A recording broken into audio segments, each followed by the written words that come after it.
storytelling. Yeah. We don't have, we can give them the time that they need. Yeah. Again, we don't have to drag our feet or anything Yep, else. yep. None of us, we don't have to feel, Well, stirred that we have to get something done. and the first time through it, it's just like, it's hard to kind of like, as I even kind of went into the slides you guys did for 2 days, it's like, how are we going to do that in 1 day? Right? And so, but I took out everything related to the book, because they didn't read the book. And then I tried to, pare down some of the whole program vision thing. I'll mention that briefly, but I thought, no, I'm not going to go into that. So, yeah. So anyway, we're good. I think that we're doing well.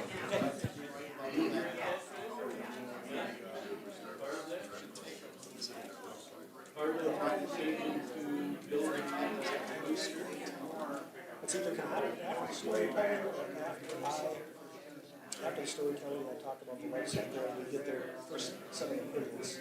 And then, So let's just do this really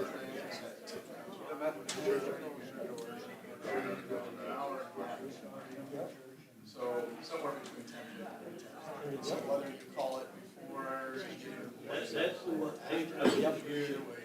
Yep. Let's see how long this takes. Yeah. Okay.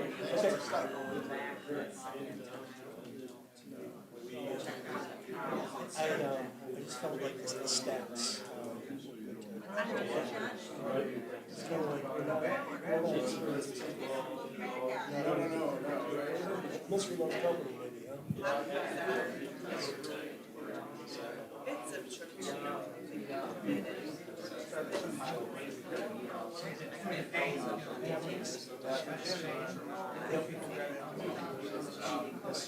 Stability is more used to be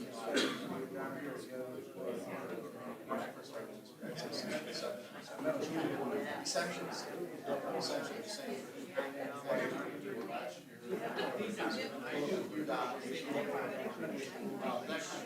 They were essentially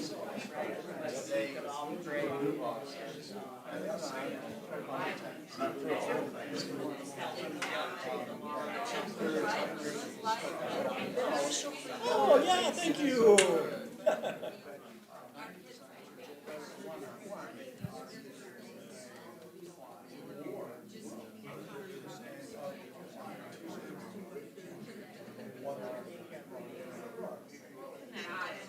What is that to say? I was forgetting about the very beginning and how premature that. Yeah, I forgot about it.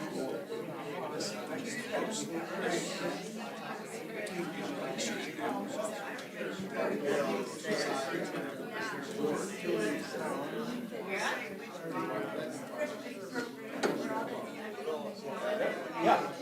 Are you?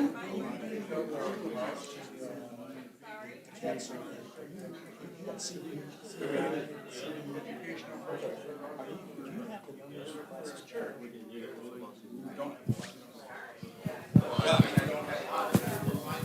No, I printed it. I was thinking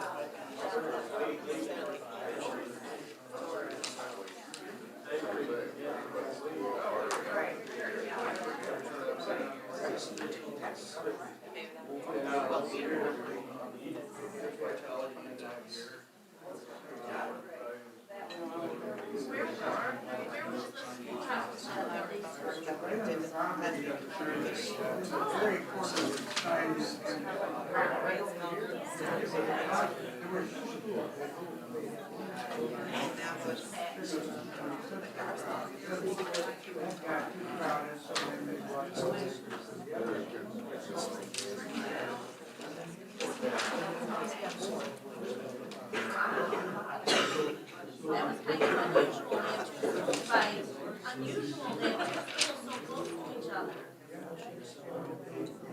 Good morning, gentlemen. How are you?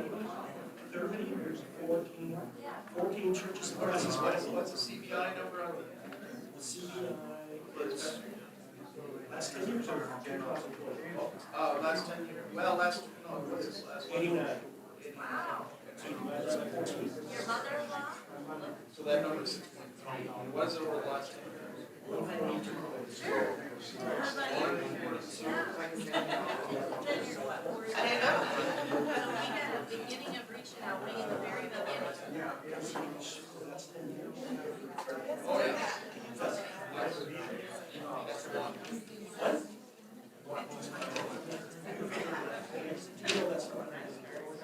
What's your glasses, man?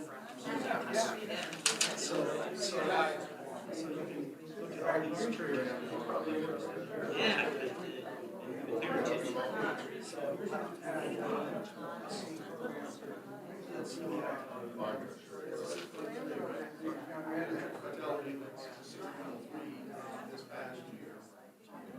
Well, that's 10 years.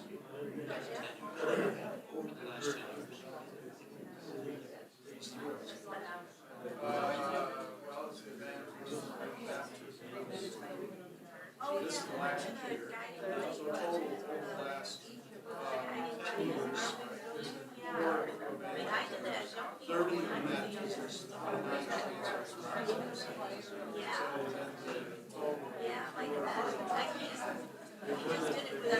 This is on you, buddy. Yeah, I know, this is, I made a foundation. Good or bad? Yeah.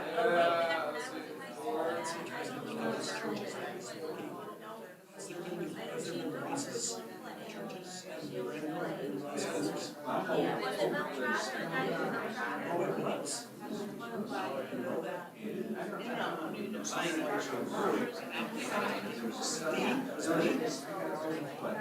know you do.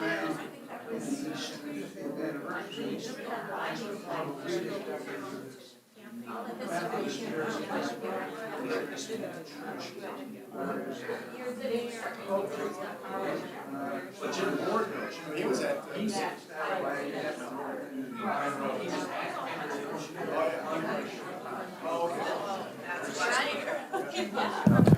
All right, I'll give you just a couple more minutes, and make sure you point out a spokesperson for your table, okay? So that we can hear. The fingers are pointing.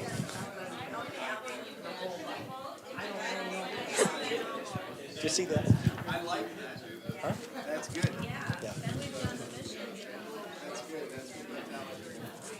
What's your, this is the time around for you. You saw it first too, but It cements it, it cements it in my mind.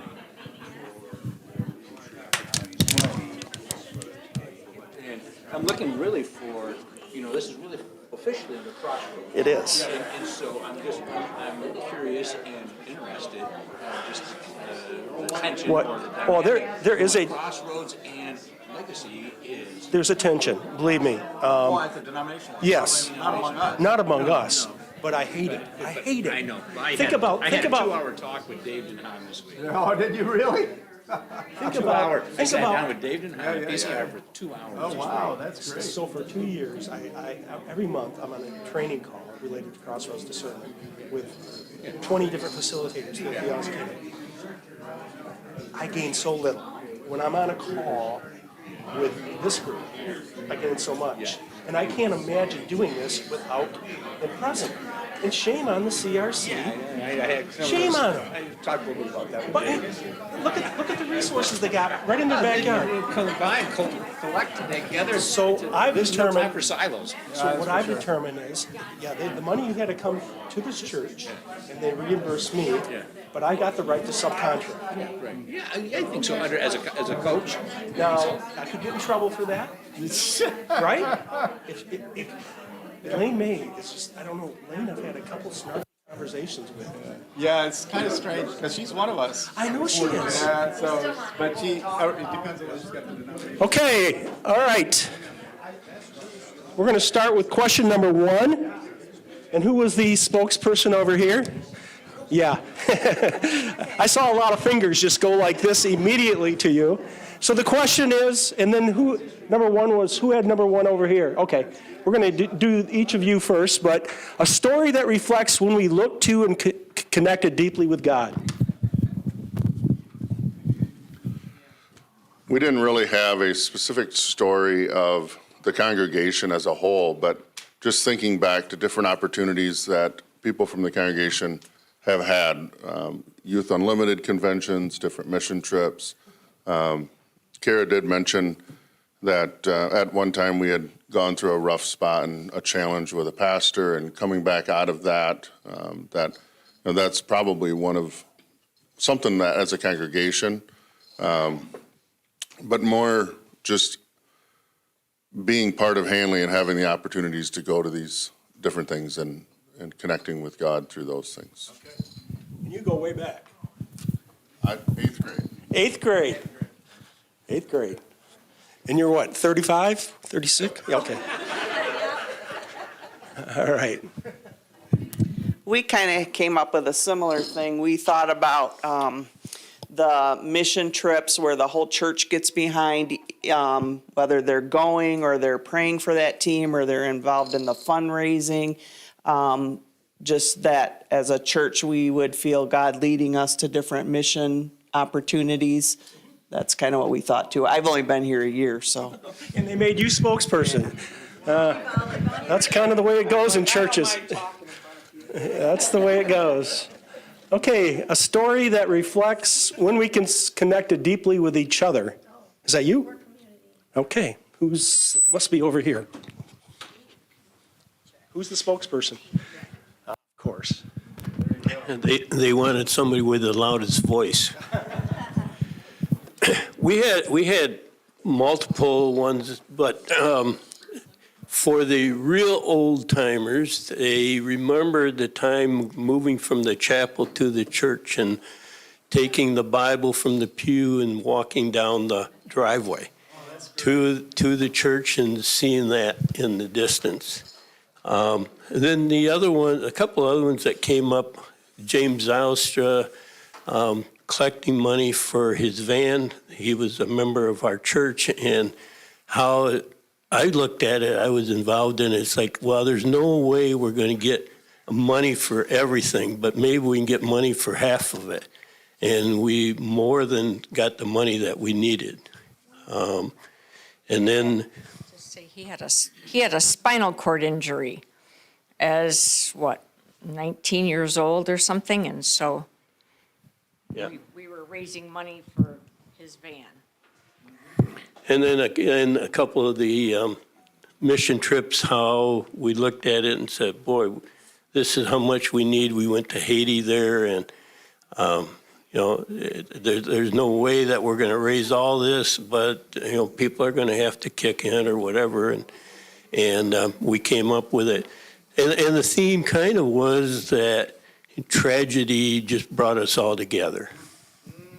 So good. That's good. That's good.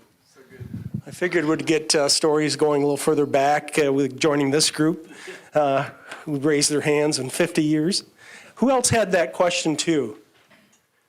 No? You? No? Okay, nobody else had question two. All right, question three, a story that reflects when we deeply committed to our community. Is that you? Okay, she's the spokesperson? Yeah. Okay. She'll do a lot of talking. Okay. We were remembering the beginning of our church when several different things, but beginning of our church when we had the traveling preacher who would come in the VBS that started here. But a big one is VBS with the children that come in. Also, we were thinking of our time going to Mel Trotter with our groups that would go and sing. Our young people, I was one of the young people that would go there, and Gene Rooks would play, and we'd all sing and have a time of a sermon type thing. And was there something else? I don't know. The prison ministry we have through Gerard Rooks, yep, we have that.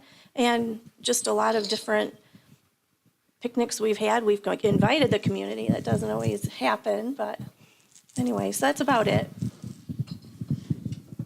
That's a lot. Those are great stories and great memories. Who else had that third question?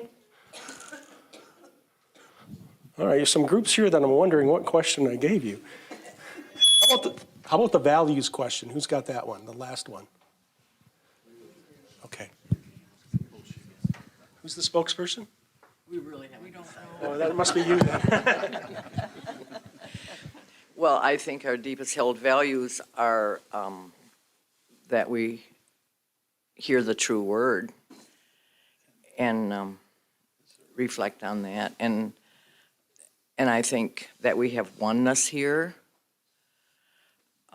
amongst all of us. That's what Jesus asked for his disciples. And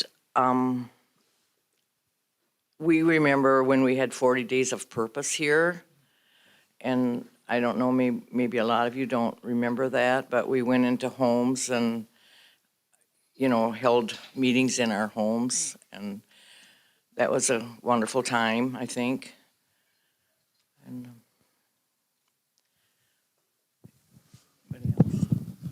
We have a lot of conservative values here, which a lot of us have a tendency to hold on to, which is, I feel good.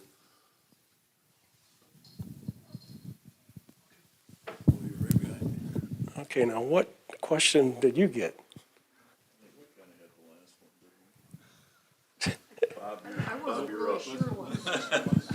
They're saying you. Bob's been here 50 years. So, we were kind of talking about the fellowship that we've always felt here. We came here in 1974, Bob and I did. And this was a church full of couples our age with lots and lots of kids. We had a huge, I think I became that was another thing interesting. Bible school was a big deal. And I agree, I didn't think I couldn't be a Bible school teacher. And one of the girls who was about my age said, well, why don't you just come and you work in my class with me, and if you feel you can do it, maybe you can take a day. And I found out I could do it. And it was the same way with becoming a Calvinette counselor. I was encouraged by other people. And that was a really good thing for me. We had a huge Calvinette program then. I think there were 8 of us counselors. And many, many kids. One of our kids was in a class, 5th or 6th grade. And I think there were 12 girls in that age in our Calvinette group. Lots and lots of kids. We had a very large couples club that we had a good time with the couples, you know, and it's just been very much a place of fellowship here.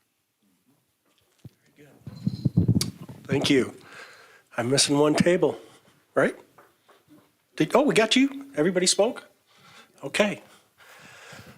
What I'm hearing, some themes are how God has pulled you into mission field. I've heard several things, stories shared where God has pulled you into mission and you felt connected, how God has blessed you when you had some project or some event, something that you've wanted to do, and then God blessed you abundantly with the resources to do it.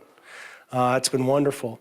A deep fellowship that exists in this church. These are your legacies, and they're wonderful gifts, wonderful, wonderful blessings from God.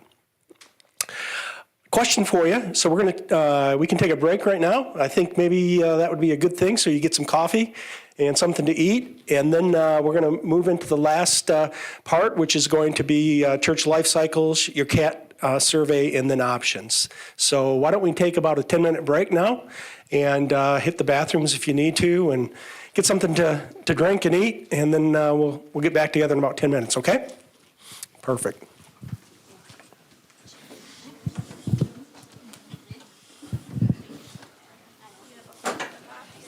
Doing okay? I think that we had that postcard exercise at the end. Did we have that we were going to have them write their thoughts that would be passed on to their R&D team? Well, anyway, I didn't take along the postcards. Apparently, you did not either. No. So I wonder whether we could. Well, they need a place to write, right? So I'll find out whether they got one of these on each table. No, they write their own personal thoughts that they pass on. So anyway, I'll go ask. You mentioned Shirley Vanderline. You're talking about the old 1925. Oh, did I get that name right? Yeah.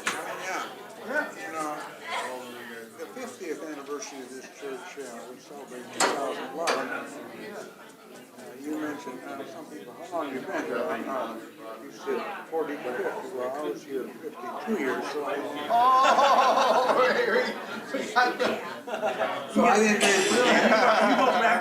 Anyway, my history. When we did the 50th anniversary, we really got into our original.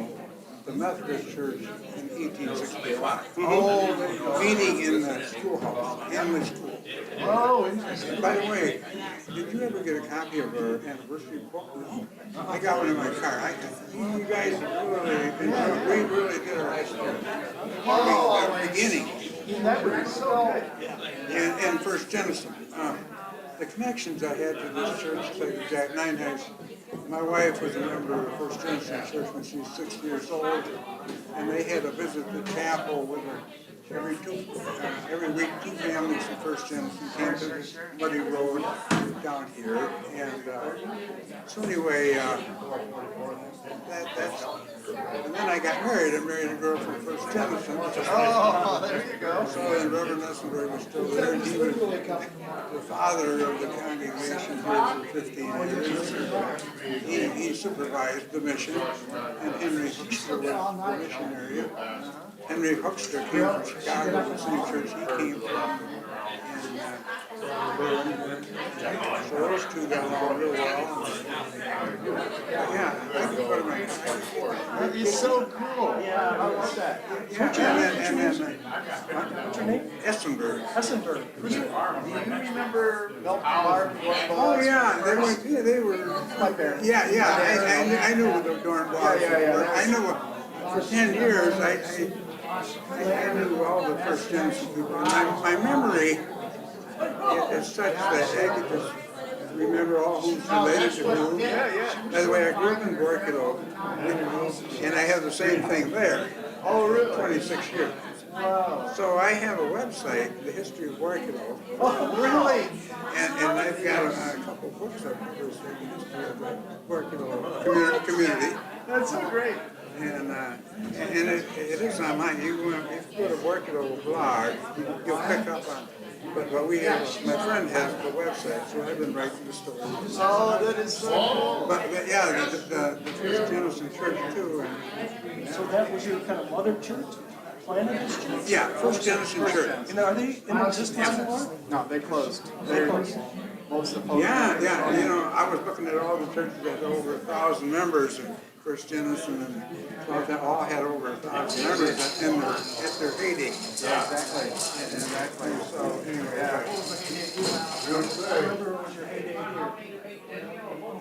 the peak membership. Okay, when I came here, I lived in the neighborhood here, but I never joined the church until First Genesis relocated. And then I thought, I'm not going to go further southwest. I'm going to go to the nearest church. So I came here in 1972.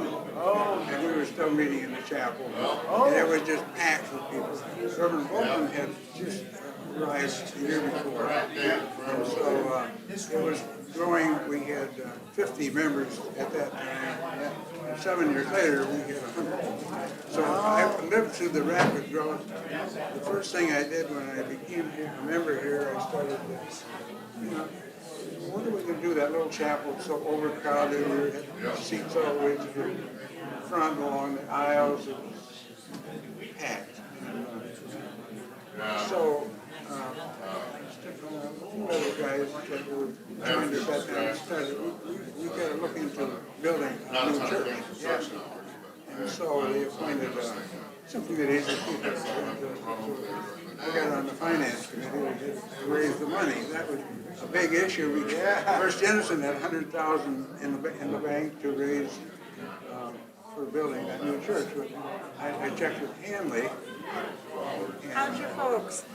Hanley had $5,000 in their building. and so we're having cake for them at their church. So that was the building of this building. Fellowship. A faith Celebrate that. And the banks The families gathering for a bunch of money because tomorrow, that kind of stuff. backs. So, 70 years together. 50 years ago. That's amazing, right? 1974. Now, yeah, will be. next generation people do not get enough. Yeah, another 20. Well, no, I don't, That's great. You can do even the this. people here. Although I tried was to- checking online, I and I printed said, up what some more percentage books, of 'cause couples make it to their 70s? Why do you think Join me, I never got a book. Right. Zero Without a print. which is 1 in 1,000. So it is a pretty rarefied area when you get to be about 70. So, but that was just, I do remember Paul Harvey well. I love Paul Harvey. In fact, I know people But, in the community yeah, that no, they're during doing well. those years, they Mom's spent got time there, you know, mobility that's issues, that's and the she people. had fallen And,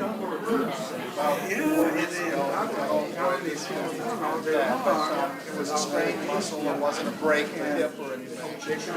So we're thinking, still in their house, they think they love to do horses. Your mom is gonna be 96 is coming, August, dad's gonna be 94 in May. The number one thing they like to do is go for drives. But dad's a good driver. Yeah, You know, and so far it's been pretty good. When I'm going like, wow. Like my mom and dad, one of them can see and the other.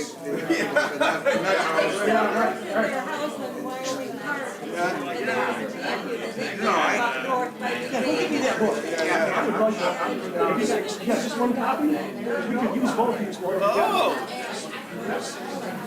Yeah. First name, thank you for sharing.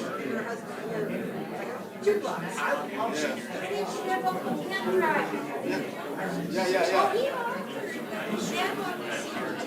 And so we're still reeling from this. Dad, he couldn't turn his head. Mom had that generation. So together, they worked together, and that got us driveway. That's crazy. Their guardian angel. Oh, I know. Drowning them because we were just like, oh. I know, I went, I was following my parents when we were down in Florida. And my mom said, Dad was just saying, it'd be nice to take another trip again together. I go, how would you want to pull that off? When his folks moved into Yeah. and then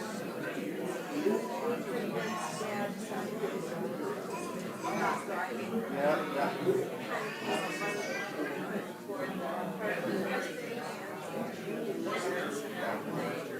but Dad didn't want to sell it. He wanted to put it in the parking lot.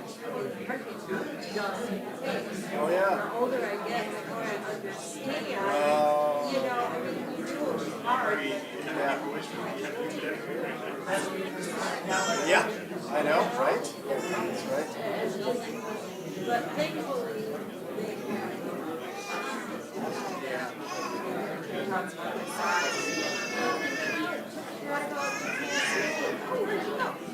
they don't go anywhere. They just drive, turn around. Oh, wow, that's great. Yeah? Yeah. That's good, right? Creativity. Yeah, probably won't.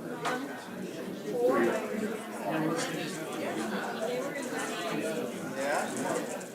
When you use it? Wow. Such good memories.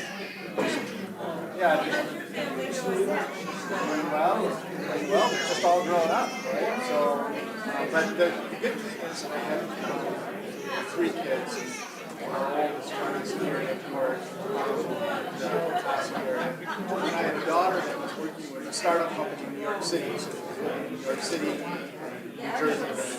Yeah, they looked inside and they had exchanged multiple. And then our youngest was in Palo Alto, her and her husband both worked with different startup companies up there. And they were pandemic. All those companies went remote. And so they came back and moved into East Grand Rapids in that area. Both of them. So now we got the grandbabies all in Michigan, Florida, spread East Coast, West Coast. Anyway, so it's good to have them all back home. Yeah, there is some good news. So they're good. Yeah, where are they? Yeah. Nice. goodness. Oh, great.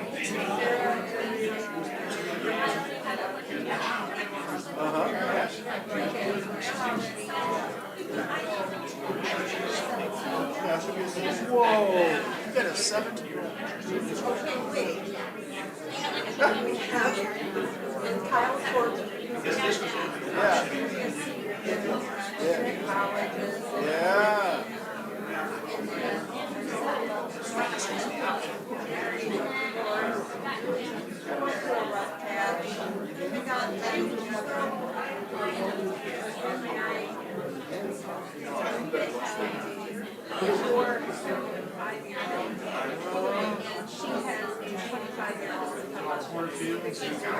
Oh, wow. There you go. Indiana, the little girl, is gonna be the flower girl in her brother's wedding. Yeah, there's a world. Yeah. Yeah.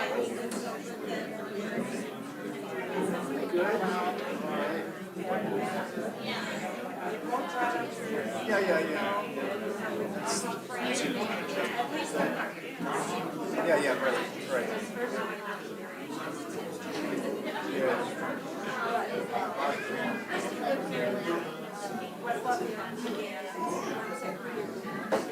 She went to Purdue, came up here, got the job, lost the job.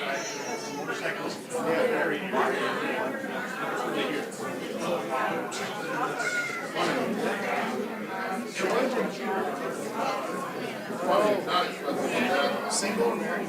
Yeah. Oh, you're not trying to get down to West Lafayette, North Dakota grandbabies. No, Yeah. It's only 3.5 hours. Hey, I got you guys place up. Yeah. Oh, you're still into horses? Wow, this has been a long time you've been. I remember you when you were little and had a little pony.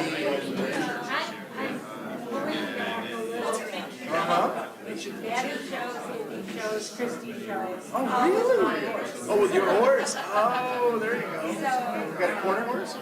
Yeah. So I won.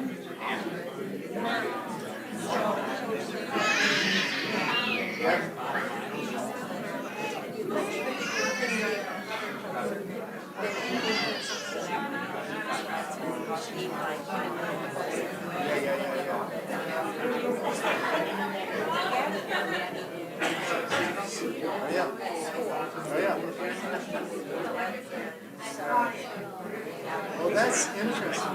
So you have a space, barn. You go right here.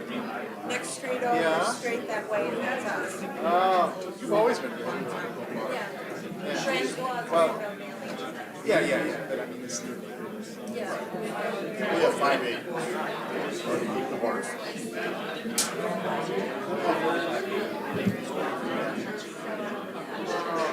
I still enjoy it. I was with the work. The grandkids girls. oh, they would love it.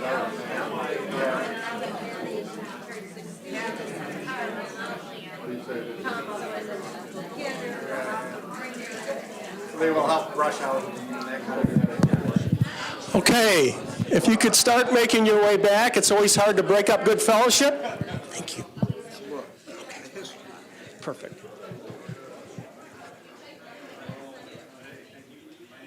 Oh, super. It's from Bob.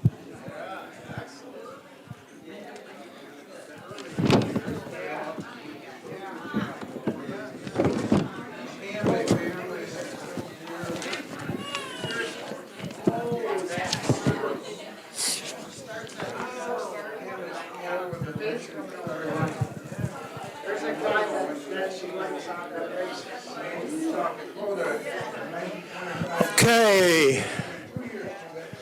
Everybody's got their caffeine now, so we're really energized.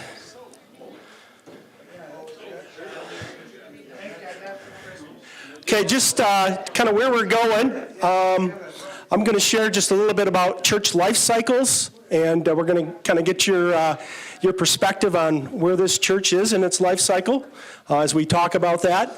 Then Keith's going to share the congregational assessment tool survey results with you. And then share some options that churches and tell you some stories about what other churches have done. And the last exercise, we're going to give you just a little blank card. And if there's any comments, suggestions, ideas you want to pass to the R&D team as a result of being here today, we're going to ask you just to fill that out. So that's where we're going. Church life cycles. When I think about church life cycles, I think of this passage in Ecclesiastes 3. And, I got to say, King Solomon was one of my favorite characters in the Old Testament.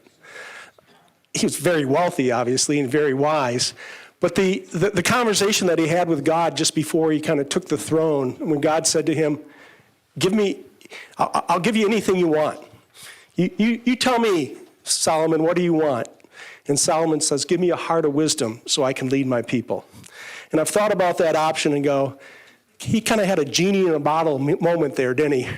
He kind of had God right where God said, I'll give you anything. And he made the right decision, and God blessed him with so much more. So when Solomon talks, I tend to listen. And Solomon says this, there's a time for everything and a season for every activity under the heavens. A time to be born and a time to die. A time to plant, a time to uproot. A time to kill and a time to heal. A time to tear down and a time to build. A time to weep and a time to laugh. A time to mourn and a time to dance. A time to scatter stones and a time to gather them. A time to embrace and a time to refrain from embracing. A time to search and a time to give up. A time to keep and a time to throw away. A time to tear and a time to mend. A time to be silent and a time to speak. A time to love and a time to hate. A time for war and a time for peace. Whatever it has already been and what will be has been before. And God will call the past into account. We've been talking about the past. You've been sharing some stories. During the break, Bob Essenberg, I think he's got everybody beat in terms of seniority. 52 years. He joined the church in 1972, I believe he said. Also gave us a copy of some of the history of this church, which was incredible. So let's talk a little bit about church life cycles. And a life cycle, organizations have life cycles. We obviously have life cycles. Keith has talked a bit about how our life in Christ too has a life cycle. But a life cycle, birth, growth, adolescence, reaching a prime, some declining years, and death. And I want to talk about each of these because at the end I'm going to give you a little assignment. I'm going to have you take your sticky notes, and I'm going to have you go in the back there and indicate, put your sticky note where you think this church is on its life cycle. We have the 6 different areas outlined. 6? 8 areas outlined. I'll get to those. I'm going to have you put your sticky note on one of those 8, which is on the top, indicating where you see this church in its life cycle. So, I think I missed one. Birth. Birth is the vision and the mission. That's the main driving force at birth. Having a real sense of who you are. And again, talking to Bob about the days in which this church came from being a chapel. First Jennison planting this church. Raising the money to put this church in place, which 1974, right? You just celebrated 50 years not so long ago. Do I got that right? I'm looking around. So anyway, that birth time, right? Exciting time, thinking of the head. Then we get into adulthood. Go back to infancy, please. I missed one, sorry. Infancy. Infancy is now the birth has taken place, and now there's a sense of a clear identity, beginning to assimilate, do ministry. Some of the stories you shared were certainly ministry stories, missional stories, connecting with your community stories, and I certainly heard a lot there that would indicate, some of that time of just clear identity. This is who we are. We know who we are. A church lifestyle reaches adulthood, and that's typically the time where worship is the highest. New members equal those leaving, so the church is being replenished. Spiritual growth throughout the congregation. People are overwhelmingly positive and feel good about the church. And I heard a lot of stories again about those sorts of times as well.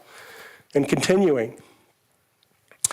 When you get to that top of that life cycle is when it starts going the other direction, where decline takes place.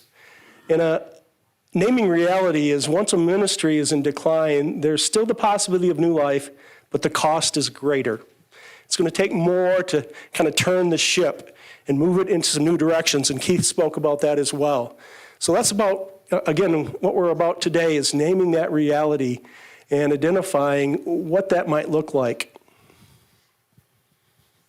Oop, got to go this way. Maturity, after adulthood, reaching maturity. The vision begins to be taken for granted. Kind of taking a breath. Hey, we've built this thing. It's gone well. We've plateaued. Let's just kind of take a break. Assume everyone's fine. There's no longer just that clear sense of what God's calling us to do. And programs are well run and become central. So you kind of move from vision to programs become the most important thing. And again, many churches do that as they reach maturity. Early aging is when that vision becomes less clear. It's kind of now a distant memory, what we were all about, why did we form? We seek to hold on to past gains. Management becomes important. Let's just make sure we manage what we have. Facilities become really important. We put a lot of money into our facilities. And then management controls the direction of the congregation. It's not so much the vision anymore that's compelling. It's managing it. Oop, I missed one. Late aging.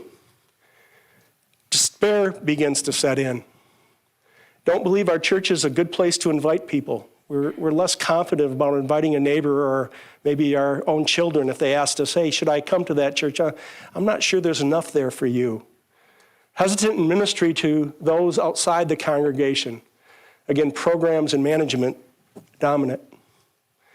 And then, in a life cycle, there is the end. Giving up on new initiatives. Church is a preaching station and chaplaincy. Management alone survives. So there's this life cycle, right, of churches and organizations as well that we see. This slide points to the fact that there's steps a church can take and an organization can take once it starts coming down that spiral, starting into decline. One being renovate, another one being repair, and another one being rebuild. And when Keith outlines his options, he's going to hit on all of those. But these VP, VRPM, vision, relationships, program management. And so you can see here in the early days, the vision is what drives. In the end, management becomes the most important. There's a decline in terms of that vision direction and programs in the later stages and then ultimately management.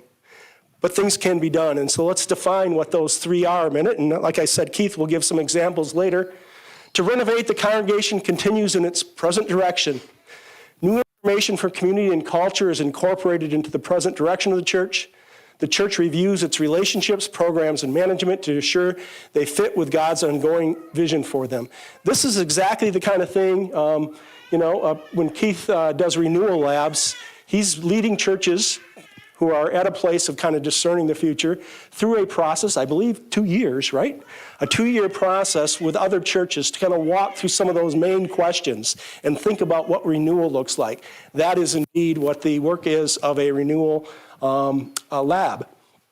Repair, a new path forward for the congregation. In this path, the church writes a new story. They either clarify present vision or they discern a new God-given vision. Relationships, program management are brought into alignment with a new vision. So something new, some new direction. Some churches maybe rename themselves. Some join up with another congregation. Some become a satellite of another church. There's different ways that one can repair and then rebuild. Sometimes it's that process of saying, before we do anything else, we need a time just to let what was be gone. To let it be gone, and then we're going to move on with something brand new and plant something brand new in our facility, a new mission direction. Again, Keith can share some of that. So those are kind of what congregations can do when they're in decline. They can take some of those steps. And this is a much more elaborate one, but I like it because it kind of shares some of the emotions that take place in birth. Again, values and vision, goals, structure, effective ministry, and then plateau. And in later days, when it plateaus, words like obligation, accomplishments, looking toward the past, tradition, maintenance, safety, those become kind of the primary things that drive the church. Apathy can set in. It feels like a bureaucracy. It becomes rigid and becomes changeless with a lot of looking to the past. Questioning, problem-oriented, survival-oriented, paralysis, morale begins to drop. Money becomes more of an issue. And the phrase, and Keith used it, we've never done it that way, is heard a lot.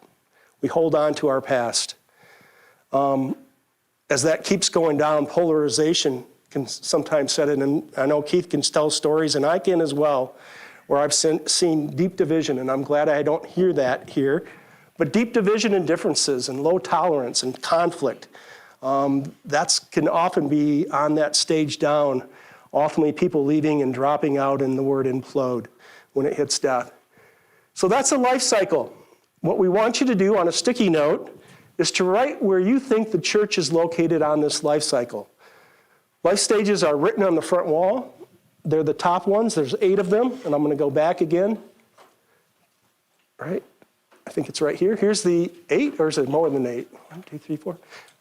Yeah, 8. We didn't put death out there, did we? We didn't put death out there. Obviously not dead. You're not dead. You're breathing. But what we want you to do on a sticky note is to write one of those words where you think this church is at, and then bring your sticky note to the back on that top tier, those 8 areas which correspond to these 8, and put your sticky note on one of those pages where you think this church is at. This is one of those times, again, we're going to try to get a sense of what this church, what your congregation is sensing about where it's at. Now, I have had in past churches, and I know Keith has as well, where people tear their sticky note, and you only get 1 vote, but I've seen people tear their sticky note in half and put it halves. If you need to do that, go ahead, right? We're not. But if you would like to have you pick up one of those. Oh, you don't have pens? Who needs pens?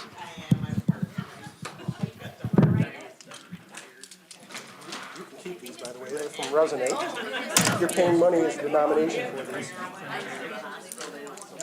Hopefully it works. You got a pen? We're blowing the budget. Pen? You got a pen? Pen? You can keep it? Yep, you good? Pen? Pen? There's nothing in there. I got a blank.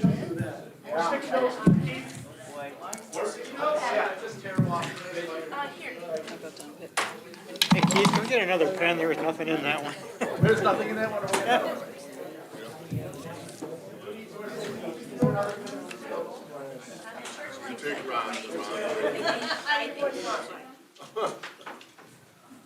Everybody got a pen, a sticky note? Who needed the pen over here? You needed a pen? Yeah. All right, there you go. Hopefully that one works like it. What do we have to write? Yeah, maturity, late, early, late.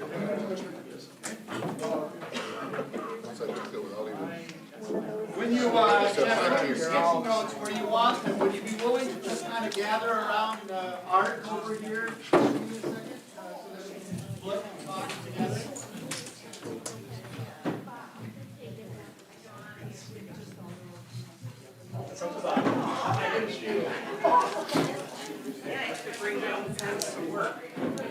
We're blowing the budget better.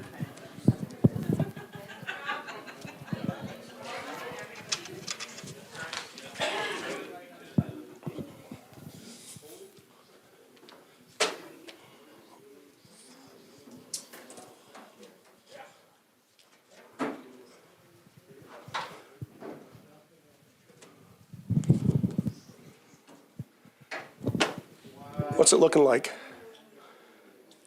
It's pretty heavy on the end there. Yeah. Not a lot of division there. No?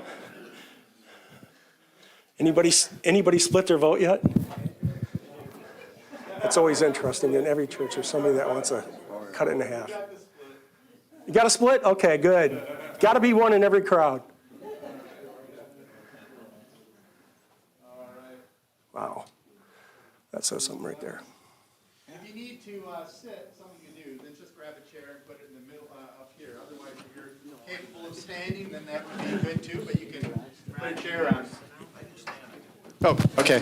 So, thank you, everyone. Let's have a conversation together. You know, this happens almost regularly when we do this kind of an exercise, is that the community is actually on the same page. They actually see things similarly, right? It's not like you end up having a group that's over here and another group way over there. Very rarely. So what we have just spoken to each other and said to each other is that we realize that we are seeing the end of the first life cycle of Hanley. Now, why do I say first life cycle? Is because life cycles, as I've said before, death brings life. And so you at a certain point have to be able to acknowledge the fact that you are in a space that is the completion of one life cycle that is asking the question, is there another one? Now I want to say this, that a next life cycle can be complete and blessed. In other words, it could be that Hanley takes all of its energy, its people, its resources, and distributes them for kingdom work. That is also a new beginning. That's a seed that's planted in the ground. And I've seen some churches that have completed and blessed, and I've seen the thriving that has come into other communities as a result of that choice. But it isn't only that choice. It can also be a new story written about Hanley. But the one thing that is true about being in this space is that there's a little phrase that has to be owned in this space. That little phrase is this: we cannot stay here. We cannot stay here. We don't have enough time, we don't have enough people, we don't have enough resources, we don't have enough energy, we certainly don't have enough vision. We cannot stay here. That just introduces us to the idea, the possibility of saying, well, if we cannot stay here, where would we go to? What would that look like? How would we imagine a different future? What would that be about? Now, communities that don't do this kind of exercise, they tend to continue on at this point, and here's what they do. They continue on as if they're driving down some highway and their gas gauge has gone down and the light has come on, low fuel, right? And they just sort of ignore it, thinking that, well, maybe we'll get to the next exit before we run out of fuel. But generally speaking, the next exit is 40 miles down the road, and your thing has only got 8 miles in the tank. And you keep on going until finally you feel, has anybody ever run out of gas in an automobile? I regularly do that. But anyway, it's a weird thing. It catches and you know you're in trouble, right? And finally you have to pull over and just admit it. I have no fuel left. And you just have to give up. You have to call a tow truck. You have to do whatever you have to do. But you keep on going until you run out of fuel. Many churches that do not have the courage to do what you're doing or are not willing to be able to say this, they tend to keep on going until they run out of fuel. They have too few people, too little money in the bank, and then they often make bad decisions. They're just trying to get out of the problem. There was a story of a church down in Atlanta, CRC church, that had started with a great mission. They had begun in the birth and infancy of the Galloway's, and then they ended up down over here, right? And they had borrowed money from the CRC loan fund, and they had about $150,000 they owed that loan fund. They'd had a building in Atlanta, which was a high-cost market, right? And they had very few people left. There was just a few people, less than a dozen people that were left, and they were tired. They were worn out. They were, off on the side of the road. And they decided they just had to quit. Well, a business, local business near at hand, heard that they were in trouble and that they were closing and desperately wanted that facility and that land. So they came to that group and said, what would it take for us to be able to buy your facility or land? And they said, we owe $150,000 to the loan fund. If you pay that off, you may have it, and we're going to quit. Well, the thing was worth $1 million. The kingdom was lost because nobody had the courage to be able to say back here, we've got to do here. We cannot stay here. We have to do something different, right? When they still had resources. Yeah. I want to tell a story related to that. As I mentioned, I worked with Hope Granville, right? Many of you are familiar with Hope Granville and its past. And when I got involved with Hope Granville, Pastor Dale was there, and he was feeling the pressure, like, hey, Pastor, you're supposed to turn this thing around. And it was, they didn't have young people. They just were not in a place, and they had lost energy too. And so their direction was, let's find another church that is looking for a satellite location that would come here and plant itself at Hope Church. That way our people can continue on. We can continue church and the legacy of this church in this location, right? Not a bad idea. They looked at the other CRCs in the area and they thought, no, they're not as conservative as we are. It's got to be somebody that matches our values. Couple services on Sunday, and there's some things that were non-negotiable. And so they found an Orthodox Presbyterian church. They sold their property to the Orthodox Presbyterian church, the parsonage, et cetera, and again, over maybe $1.5 million, thinking their congregation members would join that church. About 3 or 4 months later, I got a call from a couple of council members. Can we get together? We made a mistake. They said, we should not have taken that money and just given it full sale away until we knew if our congregation members were really going to join that church. I think 1 or 2 have. The most of them found other Christian Reformed churches that beforehand they were said they're not conservative enough for us, but they decided to join. All right? And so what those council members said is we should have put the money in a trust. We should have said, okay, we're going to move in this direction, let this church take the facility, but we're going to take some of the big chunk of that proceeds, we're going to put it in the bank and wait to make a decision about distributing that money until we find out if our people, and they regret it. Yeah. So the moral of that story, right, is if you're here, don't rush in the sense of don't make the decisions that only allow you to kind of get done with it. Make good decisions. Spend time. Talk together. Think about it. Imagine together. Because God likely has a story that needs to be written. All right? All right. Thanks, everybody. We can go back and we'll have another conversation together. What was this one? I think it was on late aging. I watched it. It was aging. That's good.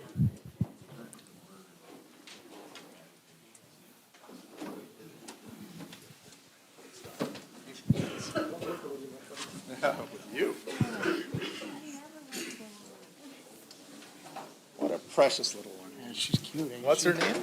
Aliana. Aliana, I love it. Oh, congratulations. Here, Pete. No, that's fabulous. Oh, we'll never say that. I make more noise myself. Do you have the clicker? Or you handed it to me? Where'd the clicker go? On the table. There we go. Eagle eyes over there. Okay, super. All right.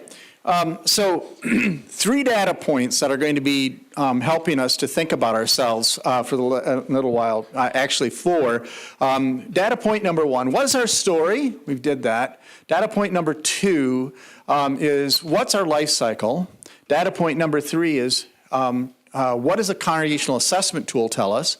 And data point number 4 is what have other churches experienced in this and how might that shape us? From those data points, we're going to be able to hopefully give the R&D team and others here the opportunity to spend, some months investigating on our behalf, and you can help with that. What might we think about doing, becoming? How would we invest in this in a new and fresh way? So that's kind of what we're doing. So data point number 1, stories. Data point number 2, life cycles. Now we're moving on to data point number 3, which is a conversation about a congregational assessment tool. Okay, CAT. Let me introduce the CAT to you. Many of you have taken it. 34 congregational members as a congregational member took it, and 12 of our leadership team, councils, and the R&D team, and so on. So we have 48 responses. I think that would be right. No, 46 responses. From you. By the way, that is statistically very high. Again, I want to just tell you that that demonstrates zealousness compared to the number of members that you have, to the persons who took the survey. You have done exceedingly well. And we know that this data is accurate. What's additionally true about why we know this data is accurate is because we had the leadership team take it first. We developed kind of a summary of what is true about our strengths, our weaknesses, our concerns, and our celebrations. And then when we got finished with it, we sent this to the congregation, the people who weren't on the leadership team, and then had that sent in. And then my administrative assistant sent me the results, and I've got all the results here. And it's fascinating that in the 35 questions, everything lined up between the congregation and the leadership. It was just an expansion. It was the same thing, just an expansion, which says, oh, we see the world from the same perspective. All except for on 3 questions, not radical departures, but somewhat departures. And so we will mention those 3 in a minute. But let me introduce to you the CAT. It's helping the churches to assess their congregation's current health, helps picture what increased health could look like, and identifies best next steps towards church health. There's 35 questions. The questions are developed by the CCR team from observation. Let me tell you how this happened. After almost a decade of serving over a 2-year period, 100 congregations, where you spent 2 years with them, more than 100 congregations, plus a lot of other coaching that we had done, our CCR team said, what are the things that are true about the churches with respect to when they're healthy and they're not? What are the identifiers? So we sat down with our team and just sat at a whiteboard and said, well, we can see this, we can see this, we can see this, we can see this, and we came up with 35 distinctive things that we noted from the churches that we were working with for over a decade. And that created these questions that became our CAT analysis. There's 3 choices per questions. You know, it's either poor, acceptable, or healthy, and identifies your strengths, weaknesses, celebrations, and concerns, and all taken online. You know that. Best when taken by the entire congregation, which you did. Intended as a conversation starter. In other words, it isn't necessarily absolutely scientifically exact, but it does at least get you talking about the things that we notice, and it provides a mirror of what people intuitively know. And so there's Hanley, your congregational assessment tool. I want to ask you to think about this. Do these responses reflect what you are observing in the congregation? I think so, because most of you took them, and most of you are in agreement. Are there any overarching themes that are emerging? Does it appear that leadership and congregation see things similarly or differently? How could these responses help us to discern the best path forward for our congregation? So I want to talk to you about the score a minute. So the score 1 is poor, 2 is moderate, average, 3 is excellent, exceedingly good. So if you have 35 questions and everybody gave it a poor straight across the board, what would be the number? What would be the average score that you'd have for a 35 question survey? 35, thank you.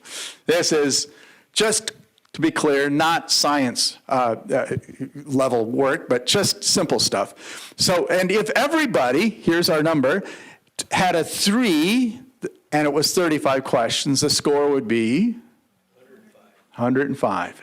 So you can see that the score has to land somewhere between 35 and 105. That's the where you have to land, somewhere in between them. Furthermore, we take a look at the churches that we have worked with, And we have identified that generally speaking, 35 to 53 is our really in trouble kind of churches. Our 54 to 87 churches are, well, we may be in some trouble, but we're not done yet. This group is, we're done. This group is, we're not yet done. We got some things to think about. And then this group, 88 to 105, and we have some churches that take it and get 88 to 105. They are the churches they're the leaders in the pack. They're doing very well. They're on mission. They're clear about what they're trying to get done. There's lots of vitality, lots of kids, all that sort of stuff. And then, of course, in that range, you can imagine the closer you are to 54, the more challenging your situation is. The closer you're to 87, the more hope you have. So where is your outcome? Your congregational score was a 60.4. So we're just on the inside of Oh, the council score, I'm sorry, 60.4. You're just on, the council was just on the inside of good hope for the future, all right? The congregation was closer to sort of that first category, which is 56.3, with an average of 58.4. What does this tell me? What does it tell you? It tells us we're in trouble. Yes, we know that. We cannot stay here. It isn't that we're completely out of gas. If we get off on the first exit, and hopefully we will be able to get to the exit before we run out of gas, we might be able to pull into the filling station with some fumes. And we may be able to think through some things. And that's kind of where we're at, right? That's kind of the situation. So you are at an average of 58.4. So let me tell you what your highest scores were, and we'll walk from there. So I'm going to talk to you about the highest scores. I'm going to talk to you about the lowest scores. I'm going to give you some reasons to celebrate, and I'm going to name some concerns. And then I'm going to have a paragraph three paragraphs, but just one slide that's going to summarize what I, as an observer, have noted about these results. So let's begin with the highest scores. Your highest scores, these 5, were facility care, accessibility, gospel preaching, quality of ministry, and reflecting our neighborhood. So in other words, a facility, when we do this, we're always going to have a blue, a red, which is 2, and a yellow, which is 3, yellowish orange.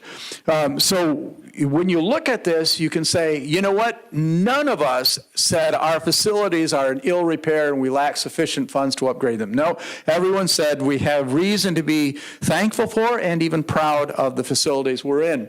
Some said our facilities are a bit threadbare. Okay, we need to have some refreshment. But the majority said our facilities are in excellent shape. So your number one thing when you said, what's the best thing that Hanley's got going for right now? Our facilities. Now, that's good.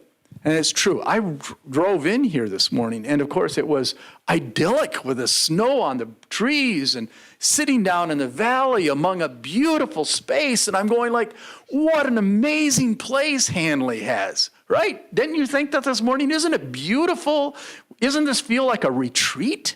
It just feels to me like a retreat. If I needed to just get away for a little while and be refreshed, I want to come to Hanley because you have such beautiful space and a beautiful location among beautiful neighborhood.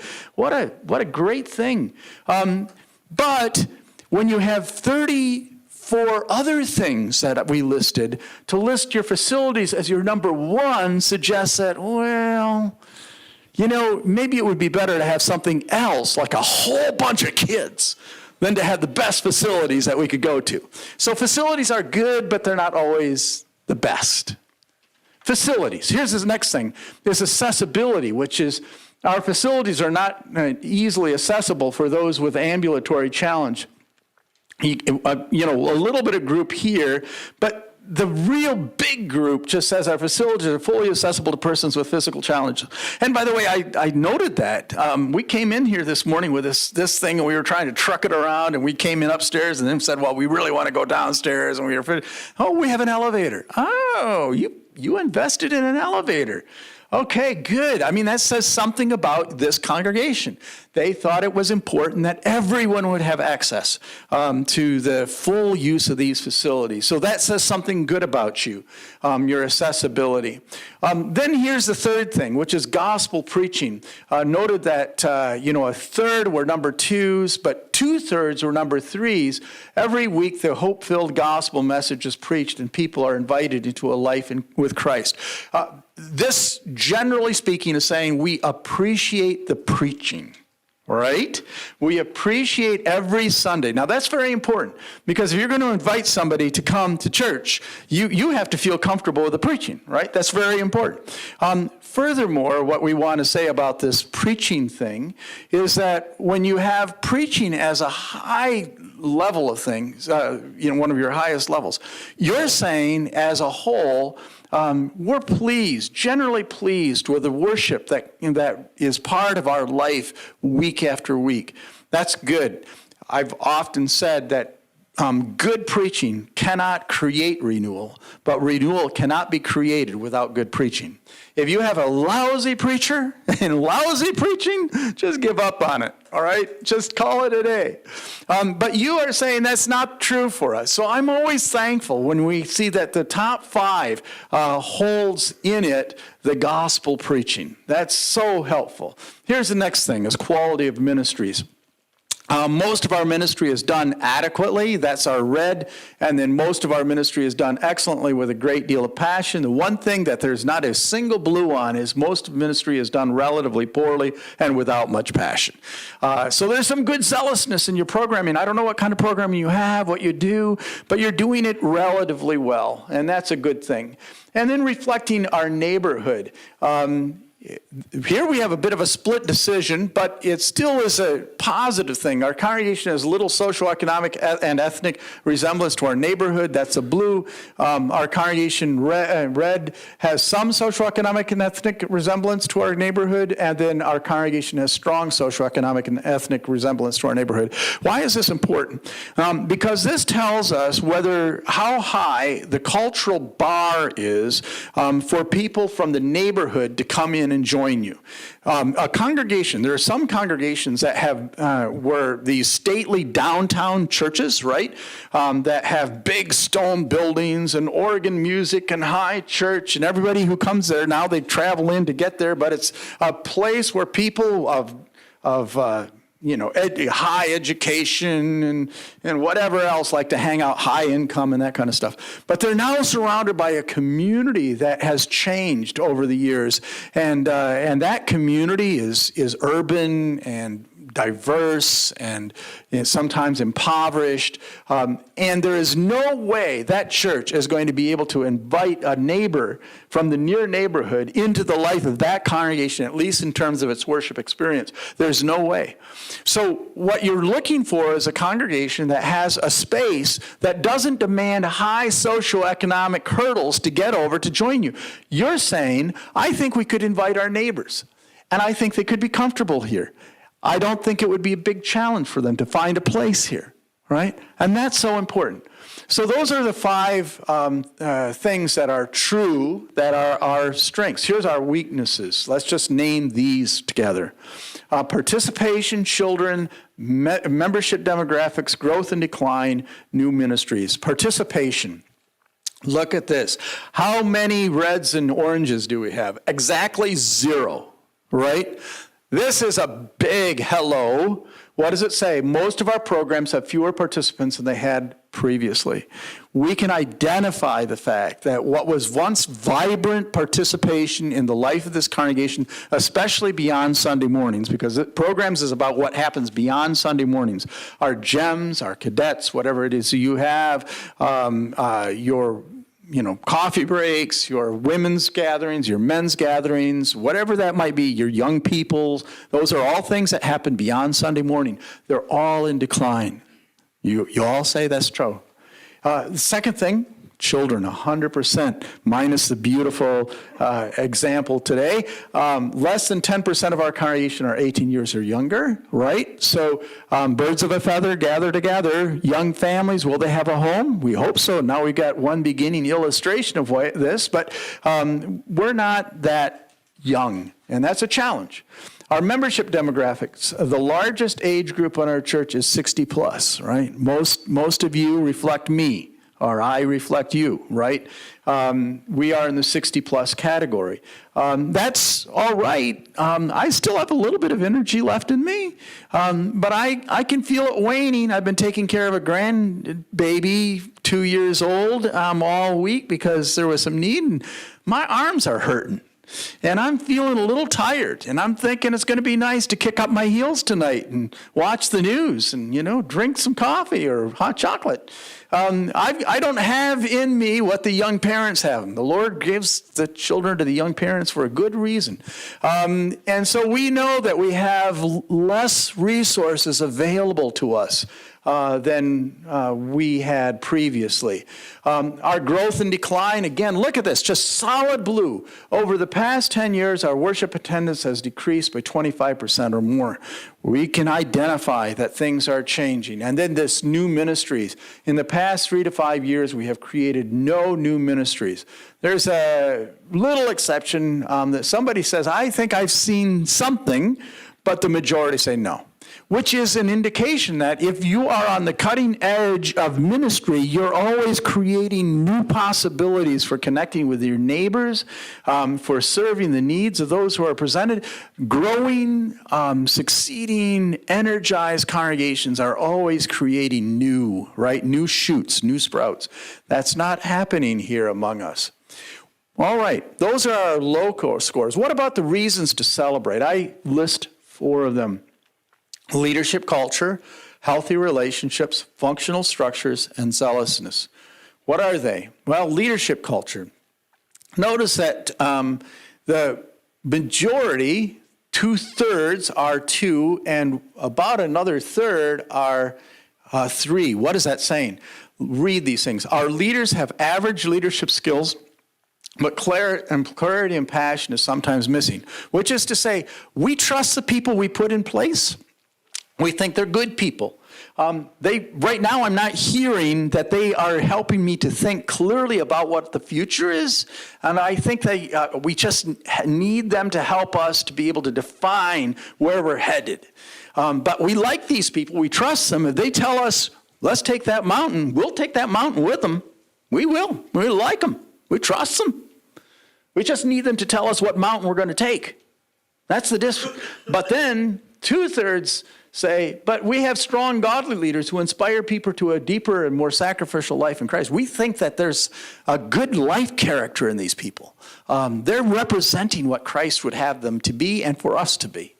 All right, so the leadership culture is a real positive. Healthy relationships. Look at this. About almost all of us say our congregation is generally healthy with a few relational struggles here and there. If you live together, you're going to have some few relational struggles. Get married, you'll figure that out if you haven't. That there's going to be a few relational struggles. That's not uncommon. But generally, we're doing okay, right? And then some say we have real sweet relational waters. I'd say that this is a potential growth area, but it's also an area that I give celebration to. And then functional structures. Our ministry structures are functional, but not foster fresh thinking for the future. Here's again, one more time. We think that we have structures that would work, but we're not sure that they're working well enough. We have structures that work. We don't know whether they're working well enough. We need to do more to make them work well. But they're okay. We can work with them. And then this one that I just mentioned with the zealousness. I love this. 75% said we have a few deeply invested members but are struggling to raise up new volunteers and leaders. What this is saying is that this is a zealous group. I can see it here. But there are needs for us to figure out how it is that we're going to empower new possibilities and support what we presently have. Some of that isn't just the fact that we lack zeal. Some of it's just we lack people.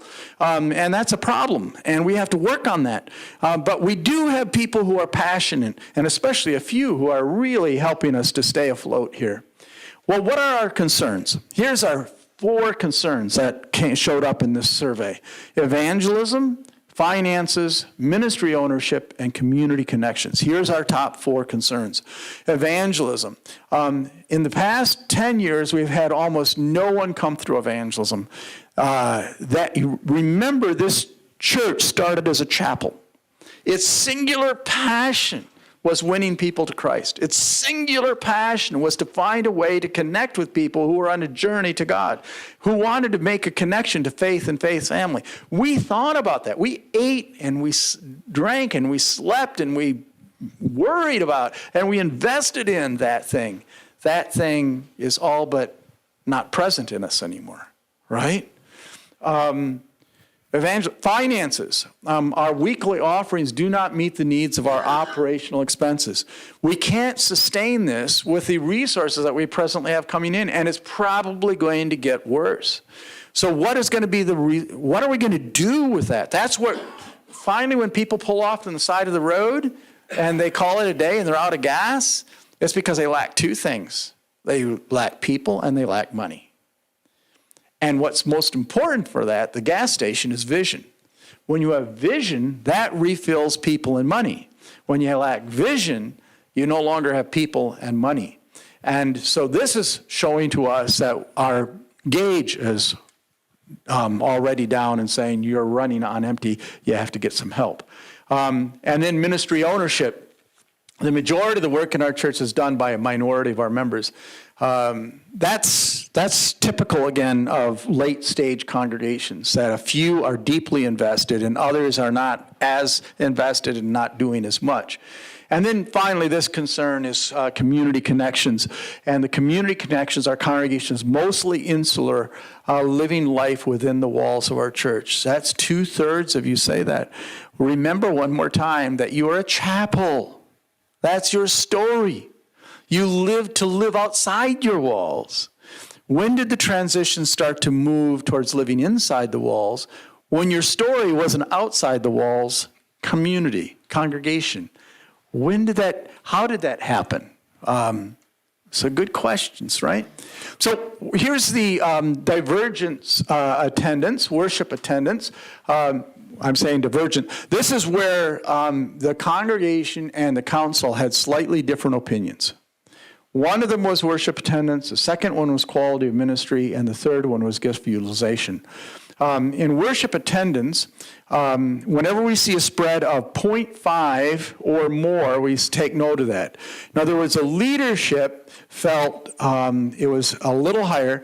The leadership felt our present worship attendance is 60 to 150, and the congregation says our present attendance is fewer than 60 on a Sunday morning. In other words,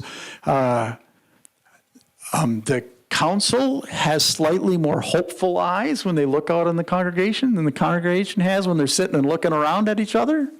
Does that make some sense? All right, the second thing that you differed on is quality of ministry. The leadership was at 2.4 and the congregation 2.0. I said 0.5 difference. I threw this in because you didn't have much differences, but the point being quality of ministry is that the leadership, again, had slightly more positive view of life in terms of your quality of ministry than did your congregation. And then finally, gift utilization. The congregation was at a 1.8 and the leadership is a 1.3. So the gift utilization, it says a small percentage of our congregation is serving in the area of their passion and gifts. Leadership leans towards that, and congregation says many in our congregation are serving in the area of their passion and gifts. What does that say? It says that the congregation thinks we are working where we want to work and we're loving what we're doing. And we're doing the best we can. And the leadership is saying, yeah, I don't know. I don't know that we're seeing that we have all in people at every turn, and maybe we need to work on that a little bit more. So that's the gift utilization. All right, so let me ask you this question. How many of you think that what I just shared with you is a fairly accurate assessment of what you see at Hanley? How many of you think it's a fairly accurate? Okay. That is fabulous. For how many of you does this tend to raise concern? How many would say this tends to raise concern? Okay. It seems to me like, again, we're on the same page here, right? We see it this way. So what I want to do right now is share with you every time that, and I do lots of these CAT things for lots of churches, right? CRC, RCA, and beyond, we do a lot of these things. I always put all the numbers in. I've got all the charts that are in front of me. I put them together. When I do it, I mean, other members of our team do this as well. And then what I do is I try to write a summary. Just from my observation of working with other churches and working with these cats and just saying, can I put into words what this thing says? And can I do it in just a couple of paragraphs? And then I'm going to test it to see once whether I think I'm right about whether this is right from your perspective. Here is my assessment from Hanley, my assessment, looking at it. Survey says, right? We are a faith community that remains all in. We want Hanley to thrive. We care about quality ministry, good preaching, and well-kept facilities. We continue to focus on vision and connecting with the community. Additionally, we love each other deeply and celebrate our shared life in Christ. Now, that's a little bit hopeful, but I think most of those elements are there.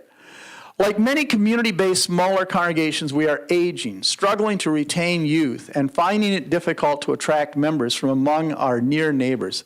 Additionally, we are experiencing the early challenges of insufficient finances and the lack of volunteers for daily ministry.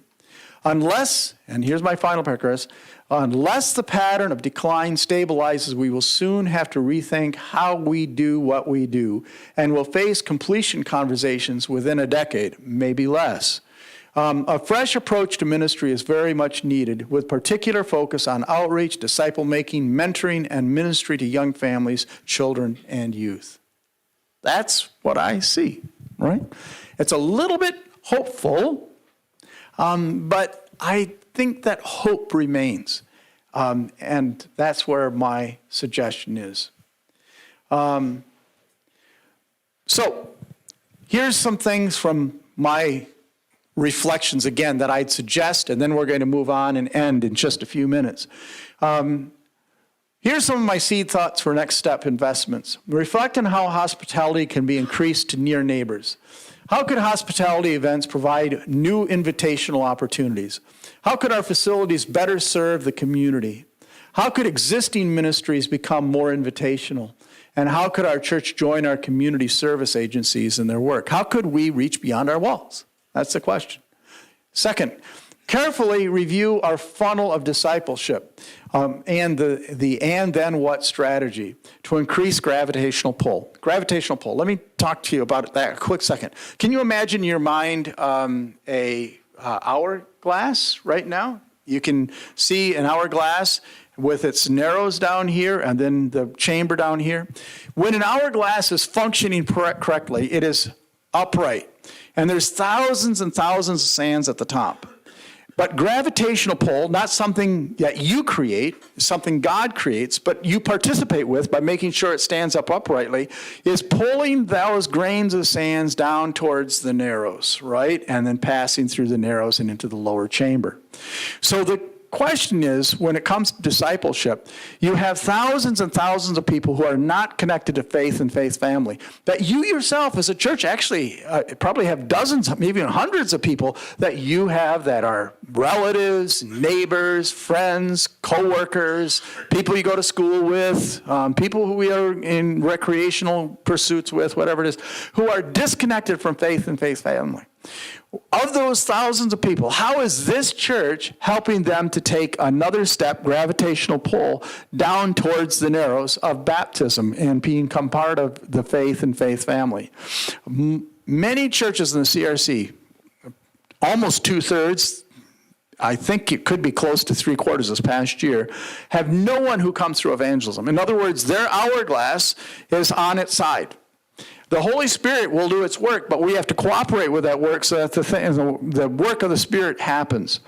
Hanley, too, has not had many persons who have come through the narrows. They have not many people who are disconnected from faith and faith family have come to faith and faith family. And so now the question is, what would it take for us to get this hourglass tipped back up so that the natural flow, which is the New Testament's church flow from disconnection to connection, can take place, right? How would that happen? That's a second statement. Create at least one new ministry entirely focused on reaching and serving young families, and another new ministry entirely focused on faith formation, exploration. If you were to continue on, those would be a couple of things that you could do. And then invest deeply in planning process that names mission, vision, values, objectives, action plans, and personal faith practices. And then finally, keep stirring things up spiritually, remembering that fruitfulness comes through abiding. To encourage abiding, engage a prayer team that regularly prays for renewal and revival. These are 5 areas that, from my perspective as a coach for a Center for Church Renewal, I would suggest to you and to churches like yourself that you would think about investing in if you were going to continue on in a renewal journey. All right. So, I did want to highlight a couple other things that will help us to identify where we're at as a congregation. And a couple of them on the front end. We did the church life cycle already. And then we're going to talk about ministry options in a minute. But the first 2, Church Vitality Index, and then the 5-year trend line that we can take a look at as a congregation. Church Vitality Index, let me tell you about that. We were looking for a way in which our Center for Church Renewal would be able to identify how churches are doing in the denomination. We said, sometimes churches can actually be growing smaller, but actually getting healthier, right? You know that it's not bad to sometimes lose weight and then, but become more capable of running, better exercise program and so on. So if we just measured membership, and the growth or decline doesn't tell us necessarily whether a congregation is healthy or not. We said, how would we measure whether a congregation is healthy or not? And so we said, well, first of all, we need to have something that's a universal tool, right, that everybody in the denomination has and uses. And then we need to pull some numbers out of it to be able to come and name a congregational vitality index. Congregational vitality index. So we said there's 3 numbers that we think tell us whether a congregation is healthy or not.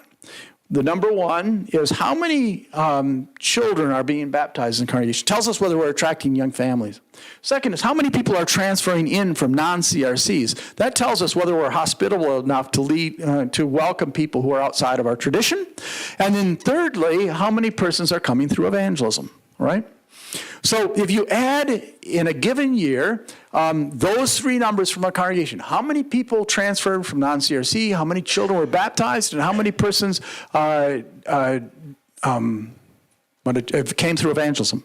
You add those together and you get a church vitality index. Okay, so if you had 2 people who transferred from non-CRC, 2, you had 3 people who came through evangelism, and 5 children who were baptized, what would be your church vitality index for the year? What's the number? 10. Right? 5, 3, 2, 10. All right. Next thing is, we began to look at the churches that we've been working with. And by the way, we have statistics on every church in our denomination going back almost 20 years on this. I can hand you the whole thing, taking you back almost 20 years for every church in our... Now, of course, this depends upon clerks and pastors making sure the statistics are right, and that's not always the case. But if they're correct, we can work off of this. So what we discovered was this. That churches that have a church vitality index of 10 to 15, generally speaking, have some energy, spark of life that are doing well, 10 to 15. If they have 15 to 30, there's something worth calling them up and saying, how's it going? If they have 30 to more, and we have one congregation that often has 70 to 100 church vitality index, you need to find out what they can share with others because they have so much to share. Here's my question. What do you think the church vitality index, those 3 numbers in our denomination this past year was? The average church out of 1,000 churches, right? We have 1,000 churches all blended together and averaged out. What do you think the church vitality index in the CRC is presently? 8? Good guess. Thank you. You're too optimistic. Give me another number. What's that, 5? 5 back there. Very close, just a touch bit optimistic. 4. The average CRC, or the total CRC, all averaged together and divided out, the total number of persons that are coming in through those 3 things combined into a congregation is 4. Previous to the pandemic, that number was 9. The number was 9. We have halved our vitality in 2 years, 3 years. All right. And what's more is when we look at the decline of our denomination in numbers, and by the way, this is not about churches leaving, because it doesn't matter. Because if you have 1,000 churches and you divide it by their CVI, or if you have 500 churches that divide by CVI, it has nothing to do with how many churches are in the mix. It only has to do with what's happening in the individual church, right? The vitality is not connected to, and we're seeing the decline in baptisms, the decline in evangelism, and so on. But anyway, we're half as vital as we were previous to the pandemic by this Church Vitality Index. All right. And we now know that we have to think clearly about the possibility of saying, if we don't find a way to get to 15 or more, this denomination is going to be in trouble, and this congregation is probably going to be in trouble. So now my question is, what do you think the CVI of your congregation has been over the last 2 years? What's that? 2? 1? You're too pessimistic. 6. A little optimistic. Your number is 4. All right? Here's where you are doing, let's see here. This is the average CRC. Yeah, this is it. This was 4. You've had, on average, did you have twins that were born into this congregation at one particular point? No? Cousins, that's where the numbers came in. You have about 2 baptisms in the last 2 years, 1.5. No reported evangelism, and you've had 2 per year that were from non-CRC transfers. What does this tell me? It tells me you're not doing worse than the average CRC, but you're not doing better either, and the average CRC is in trouble. Right? As a matter of fact, I want to just highlight this about something that Kerry Newhoff, who's kind of a church guru blogger, really helpful guy, has recently written about. He talks about the death of the stable church. The death of the stable church. What does he mean by that? You know, when I came into ministry, if you looked at a yearbook and you looked at an average church in the CRC this year, and you looked at it the next year, generally speaking, they were about the same size, right? A couple of people died, a couple of people were born, there was a little transfer in, little transfer out, but it was stable, right? Generally speaking, within a little bit. I would say that 70, 80% of churches when I came into ministry were stable. Newhoff says that today, less than 10% of churches are stable. In other words, they're where they were last year, or 5 years ago, more importantly. He says the stability of churches is gone, right? And so you are either declining significantly or growing significantly, right? And so there's 2/3 of the people of churches that are declining and 1/3 that are increasing. All that is to say that the fact that we are not a stable church any longer, that we're seeing a decrease in membership, is just what the church world looks like. And the fact that we are in some significant concerns about it is where 2/3 of churches are today. So all I'm saying is that you gathered here today are not unlike most churches in the U.S. You are not unlike them. There are thousands of these conversations, many, many conversations just like this, probably even happening on a Saturday morning, retreats trying to talk about where we're going to go next. This is not your fault. It's not, and you're not alone. That's what we want to say. But we do need to change things. So what's happened in our membership trends for our last 5 years? In 2019, that was pre-pandemic, you reported total members of 208. Post-pandemic, 2023, you were down to 118. That's a decline of 43%. That is not sustainable, right? You had 153 adults in 2019, 100 today, and children, look, you are at 55, now you're at 18. So all of this is confirming the same things that we're working on. All right. I'd like to have you think about this. What is one thing that you learned since we went through this whole cat thing and all these statistics? What's one thing you tend to agree with? What's one thing you wonder about? All right, so I'm just going to open this up for a quick discussion, just a couple of minutes.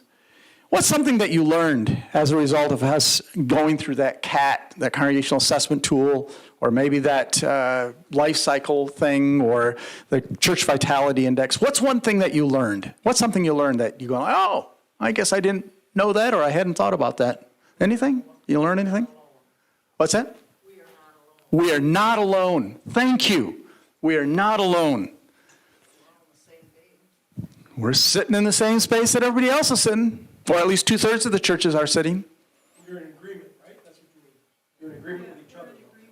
We're in agreement. We're all on the same page, right? That's something we've learned. What else did we learn? I love it. We are not alone, and we are agreed. We understand it. We're saying the same thing.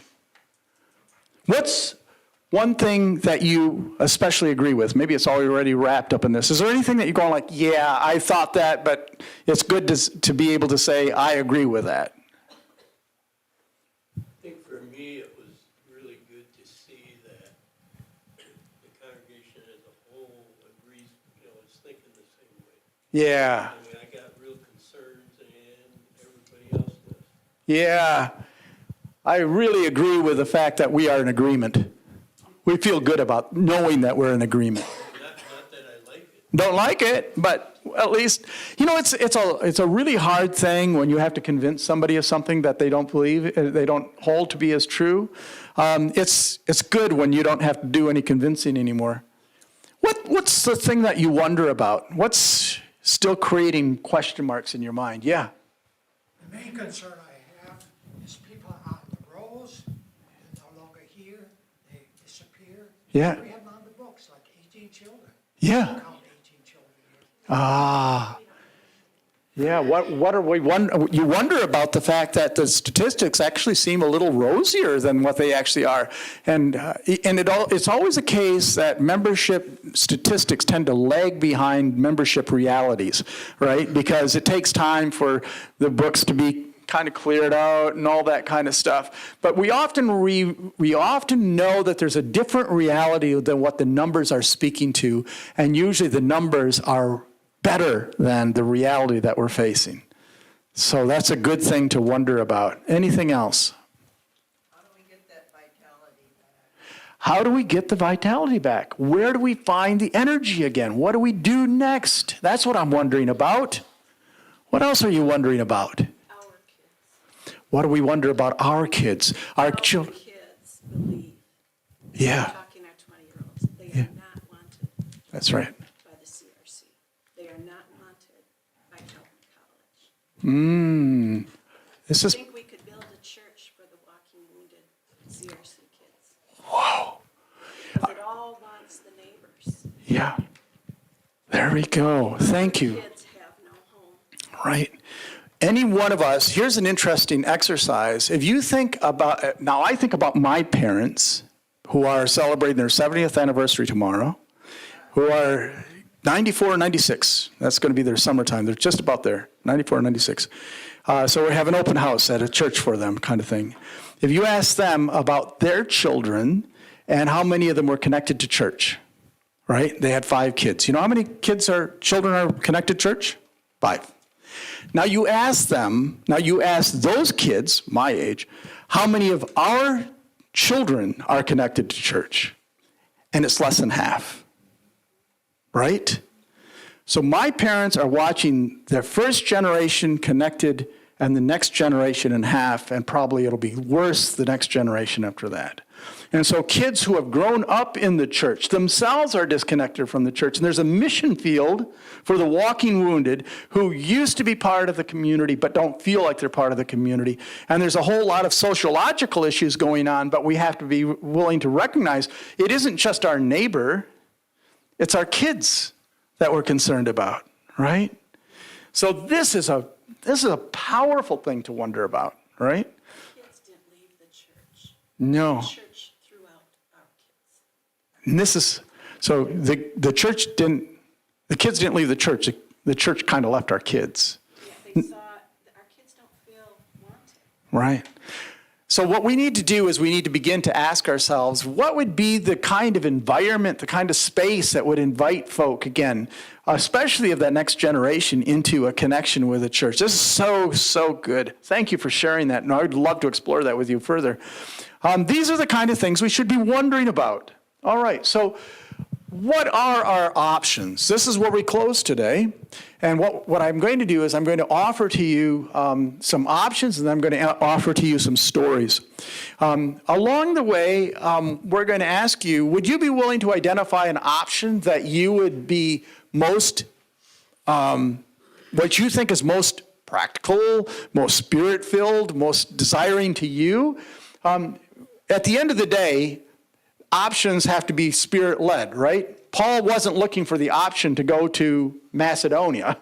The Spirit led him to Macedonia. So his preference would have been to be Asia Minor. So if you gave him a sticky note and said, would it be Asia Minor or would it be Europe? He'd say, Asia Minor, thank you very much.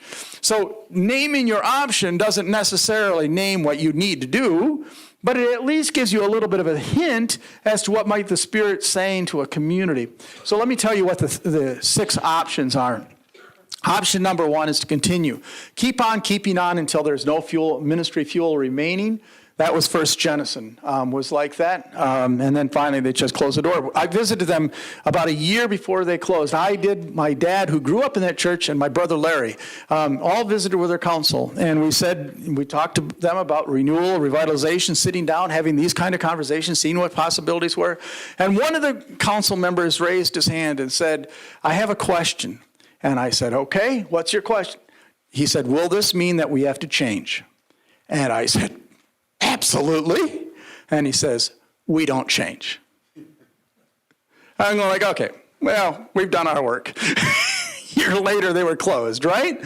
But, you know, some people say we'd rather not change and die. I don't know why, but they do. Option 2 is to merge, find a local ministry and unite our resources. Prospect Park in Holland did that and gathered with Grascup CRC, and they brought new energy to Grascup, and that is one of our leading churches in Classes Holland. I'm Classical Ministries Coordinator for Classes Holland, about 30 ministries that I try to help to see vision and resource and that kind of stuff. And one of the most vital ones presently is Grascup. And partially it was because a few years ago, Prospect Park joined them in the work that they were doing. So they merged. Prospect Park went over to Grascup, and then they sold the church building to a Hispanic ministry in downtown that's also flourishing. Renew. This is a third thing. Invest in retooling our why, our how, our what we will do. Riverside CRC in Grand Rapids is doing this right now. They were having meetings just like this, and they were the same size congregation you are, basically. They had the same number of kids and everything else. And they looked at possibilities. Well, their first possibility was option number 2. They started having conversation with Beckwith Hills Christian Reformed Church about a year and a half ago. After they went about 6 months into it, they realized that the cultures of these two communities was not going to work. Right? And so they decided, okay, we got to do something different. And they decided they were going to try to retool. Now, they don't know whether they're going to be successful at it, but they want to give it a try. And so on Christmas, they always had a Christmas Day service. But they said, you know, from our research, it seems that Christmas Eve services, communities are more interested in than Christmas Day services. About third of the leadership said, we can't be there on Christmas Eve, but if that's what's going to help us to connect with the community, let's do it. And so they did, and they got out the flyer out to the community. And on Christmas Eve, this past Christmas Eve, they had a half a dozen families from the community they've never met before show up to gather and worship and to celebrate the birth of Jesus Christ.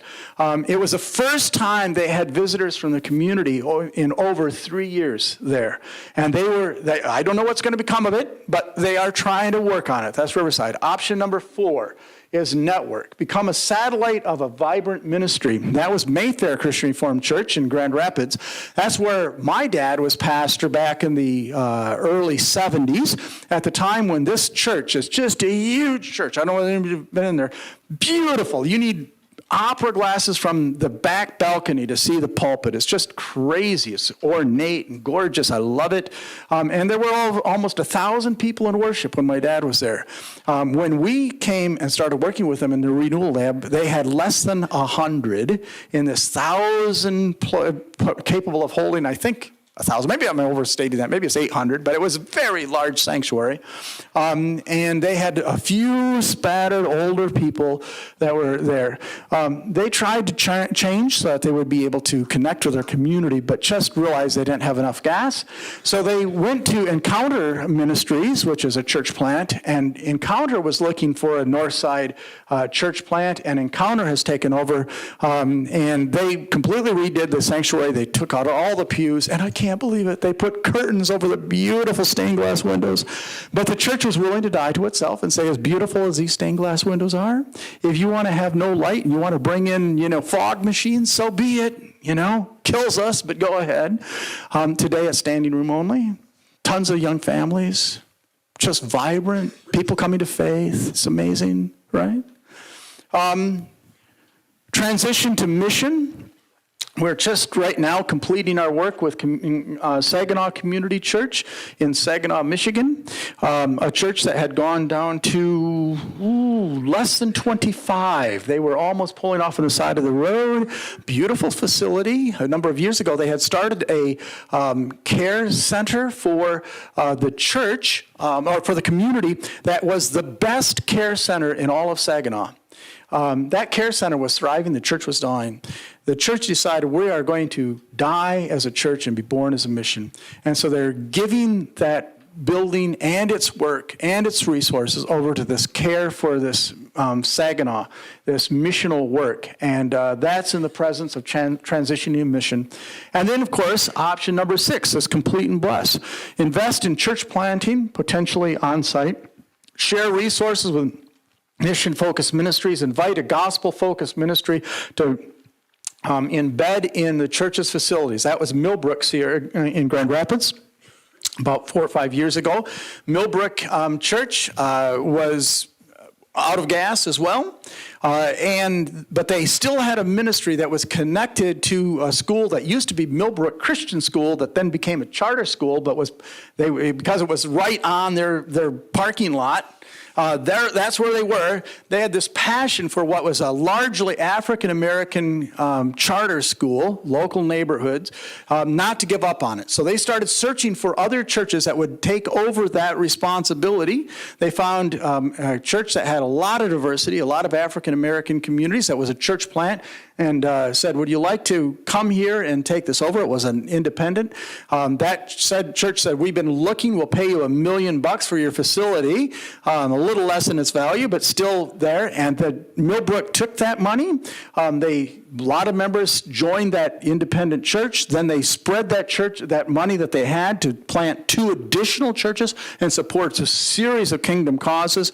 And I've stayed in touch with some of the members who were previously Millbrook and were completely worn out, tired from just trying to make that place survive.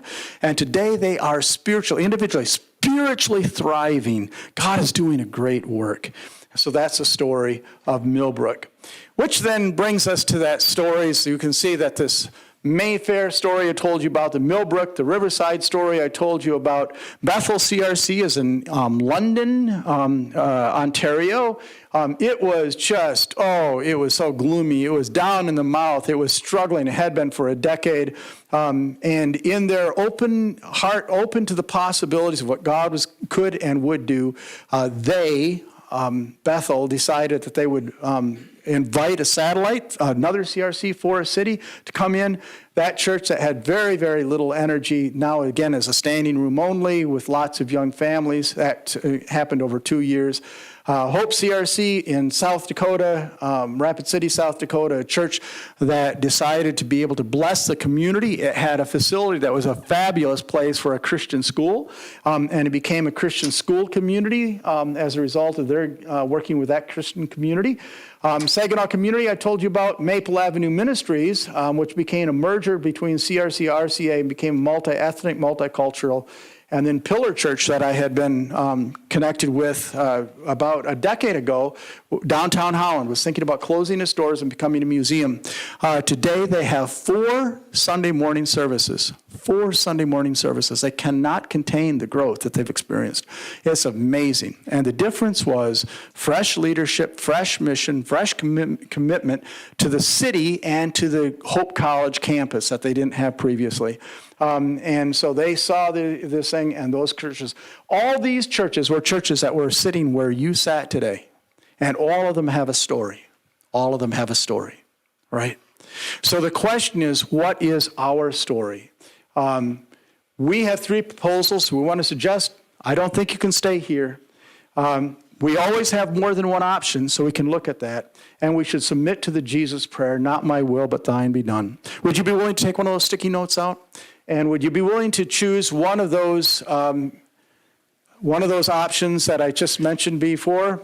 Continue, merge, renew, network, transition to mission, complete, and bless. Would you be willing to write down the thing that if you had your druthers, you would be most interested in this option, all right?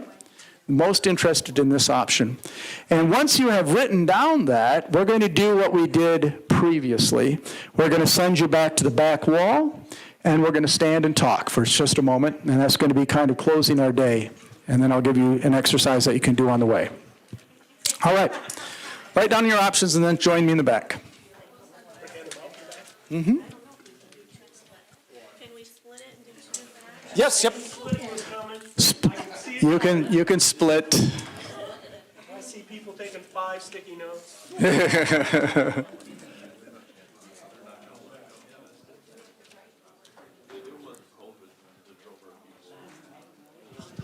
Oh. Love you, brother. You too.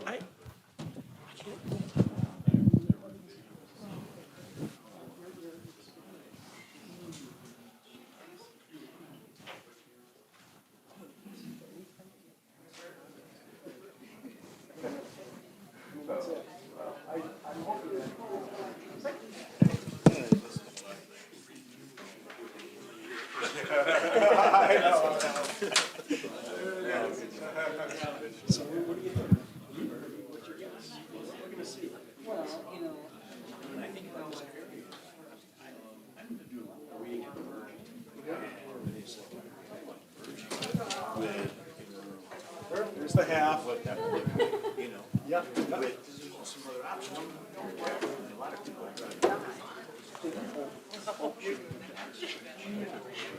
I couldn't find any CRC that was in services, no one. That's just for 2. They got a lot of money.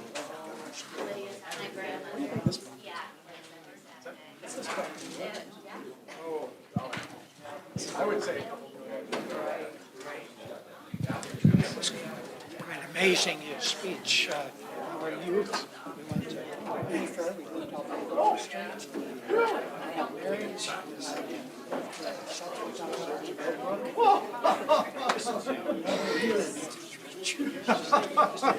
It is great.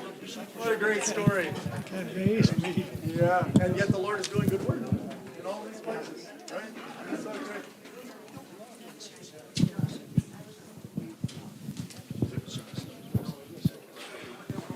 All right. Thank you for bringing your papers over here.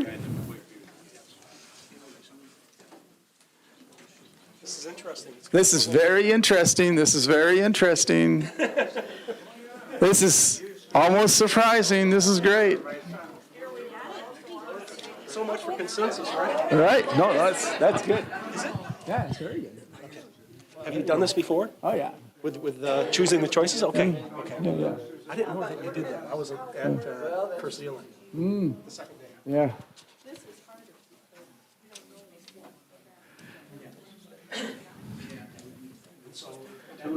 Okay. Everybody voted? Okay. As we're closing out our retreat, I want you to notice something. Consensus. Lack of consensus. Right? Which is not unusual, by the way. And some of these, by the way, tend to overlap, right? A merge and a network, or, becoming a satellite. It feels and becoming a satellite kind of feels like a connection, so it's kind of hard to say exactly how that's going to happen. Here's the thing that we can say together. None of us is suggesting, well, none of us, one of us, I won't, whoever that is, I'm not going to embarrass him, but very few of us are saying, let's just continue until we run out of gas. Nobody wants to do a first Jennison move here. Nobody, right? Praise God. Now we've got something to work with. We've agreed that we are not going to continue doing what we're doing presently. But then what is our options? Well, look at this. I would say that the largest option is this merge. Find somebody we can work with, right? Particularly if you put it together with a network as a possibility, you definitely would have a strong thing of like, who's out there? Who could be a friend to us? Who could we work with? Who could we help to bless? How could they help us be blessed in this work? Let's find somebody who can help us to work. Let's find a partner in ministry. Let's find a partner in ministry. That's what you're talking about. This one, this Renew, is kind of a solo work, generally speaking. It is a work that says, could we find enough energy, enough vision, enough possibilities within the life of our own congregation to sustain the work that we're doing? I would say that that's, if I looked at this, these were obviously the two that are making it. This one says, let's do it on our own. This one says, let's do it with somebody else, right? This one is harder than this one, right? Although this one means I have to die to myself even more than I do here, although you do have to die to yourself either way. But do we do it alone or do we do it with somebody else? That's kind of the question. But there are some who are actually saying, you know what, I don't know that putting all the energy into the merge or trying to figure out how to renew is going to get us to where we need to be. Let's just be honest with each other that we really are kind of here, right? So what do we do next? What do we do next? We pray. We ask Spirit, what would you have us to do? We empower our leaders to do investigating, to take a look at who they are and where they're headed. And we listen to you. There's 4 directions that we have to listen to, right? We have to listen above. What is God calling us to do in His Word by His will and His way? We have to listen among our congregation. What are you feeling? We have to listen outside. What is our community needing? And we have to listen within. What is the Holy Spirit calling us to do? So what this is going to tell us is we're going to give this to our R&D team, and we're going to say to them, listen, do not allow us to run out of gas. R&D, don't allow us to run out of gas. Don't let that happen. R&D, would you take a look at these possibilities here? And would you do some praying? Would you do some investigating? And then would you come back to us in another few months? And will you give us your possibilities? Well, we've asked, we're handing you a piece of paper. We're asking that between today and tomorrow, that you take a time and just to write down any particular thing you'd want to say to the Renewal and Development team or the council. That you want to write on your paper and say, this is how I'm feeling, this is what I'm believing, this is what I'm thinking, this is what I'm hoping. Write down anything that comes to mind on that piece of paper. And then tomorrow when you come to church, would you drop those pieces of paper in the offering plate? Or in the box in the back, I guess in the back? Hand those in to somebody who can then get them because we'd like to hear your voice, your personal voice about what the Spirit has been saying to you today. All right? That's what we like. Well, friends, that's the end of today's gathering. I'd like to turn it back over to Dan. Is he still around? Pastor Joe? Pastor Joe, would you be willing to close in prayer? And then we're going to go home. Thanks. Before we pray, though, I want to thank Dan and thank Keith very much. We appreciate your time and your expertise and leading us through all of this. It's been wonderful. Let's pray. Lord, you are our Lord. You are our Savior. We recognize that this church and every church that is a true believing church in you belongs to you. It doesn't belong to us. And yet we want to be your servants. We want to be your people. We want to be part of what you are doing in this community, in this state. We ask, Lord, that you would lead us by your Spirit. Help us to know your will. Help us to see the possibilities, the direction that you would have us to go. And we thank you, O Lord, for the work of your Spirit in our hearts, our lives. We thank you for the life that we have, the new spiritual life we have. And we pray that we may grow in our capacity to share that life also with the Spirit's working in the lives of our children, grandchildren, and our neighbors, that your name may be honored and glorified, that your church may continue to meet the needs that are present, and that people may continue to serve you. In Christ's name, amen. Amen. Have a beautiful rest of your Saturday. Thank you again for being here this morning. Thank you for your service. Thank you.